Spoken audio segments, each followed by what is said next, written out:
ನಾನು ನಮ್ಮ ಮುಖ್ಯಮಂತ್ರಿಗಳು ಮತ್ತು ನಾನು ಮತ್ತು ನಮ್ಮ ಮಂತ್ರಿಗಳು ಸುರೇಶು, ವೆಂಕಟೇಶು ಮತ್ತು ನಮ್ಮೆಲ್ಲ ಲೀಡರ್ಸ್ ಎಲ್ಲ ಸೇರಿ ಮಂಜುನಾಥನ ದರ್ಶನಕ್ಕೆ ಮತ್ತು ಅಣ್ಣಪ್ಪನ ದರ್ಶನ, ಅಮ್ಮವ್ರ ದರ್ಶನ, ವಿನಾಯಕನ ದರ್ಶನಕ್ಕೆ ಬಂದಿದ್ದೇವೆ.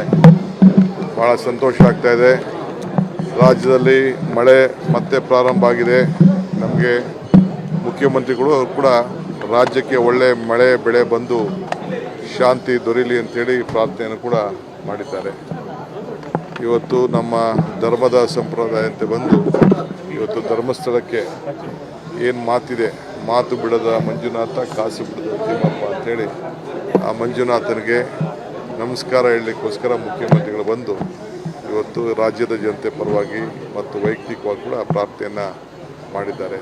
ನಾವೆಲ್ಲ ಸೇರಿ ಒಟ್ಟಿಗೆ ಭಗವಂತನಲ್ಲಿ ನಾವು ಬೇಡ್ಕೊಂಡಿದ್ದೇವೆ.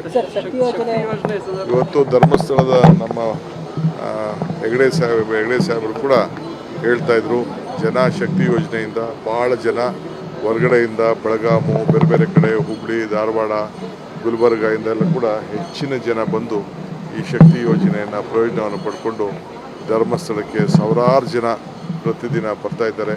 ಕ್ಷೇತ್ರಕ್ಕೆ ಒಳ್ಳೇದಾಗ್ತಾ ಇದೆ. ಹೌದು, ಪತ್ರ ಕೂಡ ಈಗ ಕೂಡ ಮುಖ್ಯಮಂತ್ರಿಗಳ ಹತ್ರ ನಮ್ಮ ಹತ್ರ ಅವರು ಭಾಳ ಸಂತೋಷವನ್ನು ವ್ಯಕ್ತಪಡಿಸಿದ್ರು. ಹೆಣ್ಮಕ್ಳು ಕೂಡ ಒಳಗಡೆ 2,000 ರೂಪಾಯಿ ನಮಗೆ ಬರ್ತಾ ಇದೆ ಅಂತ ಅಂದ್ಬಿಟ್ಟು ಎಲ್ಲ ಕೂಡ ದೇವಸ್ಥಾನದ ಒಳಗಡೆ ಮುಖ್ಯಮಂತ್ರಿಗಳಿಗೆ ಹೇಳ್ಕೊಂಡು ಭಾಳ ಸಂತೋಷ ವ್ಯಕ್ತಪಡಿಸಿದ್ರು. ಅವ್ರದ್ದೆಲ್ಲರ ಪ್ರಾರ್ಥನೆ, ಅವರೆಲ್ಲರ ಆಶೀರ್ವಾದ ನಮಗೆ ಇನ್ನು ಹೆಚ್ಚಿಗೆ ಶಕ್ತಿ ತುಂಬಿದೆ. ದಿನ ಮನೆಯಲ್ಲಿ ಜ್ಯೋತಿ ಕೂಡ ಬೆಳೀತಾ ಇದೆ, ಉಚಿತವಾದಂಥ ಜ್ಯೋತಿ, ಗೃಹ ಜ್ಯೋತಿ ಬೆಳೀತಾ ಇದೆ, ಗೃಹಲಕ್ಷ್ಮಿ ಬರ್ತಾ ಇದೆ, ಅನ್ನಭಾಗ್ಯ ಸಿಗ್ತಾ ಇದೆ, ಎಲ್ಲ ಥರದ ಸೌಕರ್ಯ ನಮ್ಮ ಜನರಿಗೆ ಸಿಗ್ತಾ ಇದೆ. ಅದಕ್ಕೆ ಮಂಜುನಾಥ ಸಂಪೂರ್ಣವಾಗಿ ನಮಗೆ ಆಶೀರ್ವಾದವನ್ನು ಮಾಡ್ತಾನೆ ಅಂತ ನಂಬಿಕೆ ನಮಗಿದೆ.